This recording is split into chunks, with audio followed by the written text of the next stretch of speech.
kachika, ngayong araw nga September 4, 2024 ay nakakatuwa ngang ibinahagi ng mag-asawang Iya Bellania at Drew Arellano kasama nga ang kanilang mga anak na sila Primo, Leon, Alana at Astro ang good news ng kanilang pamilya.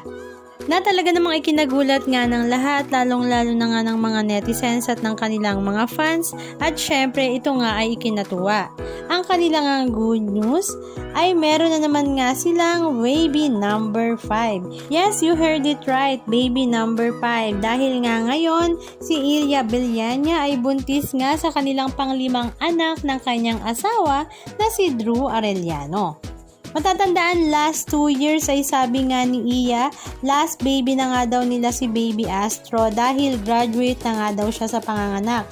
Pero ngayong araw nga ay ibinahagi nga nila na meron na naman nga silang baby number 5 at sana nga daw this time ito na ang last. Pero nakakatuwang kayang-kaya naman talaga nilang i-manage ang ganito karaming anak dahil kayang-kaya rin naman ng kanilang budget.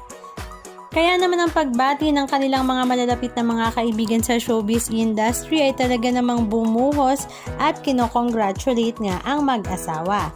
Halika at basahin natin.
Alexander has been working 60 hours a week because she was worried about his job or he had received one as gift last week.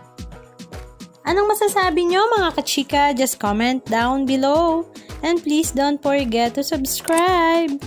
Thank you!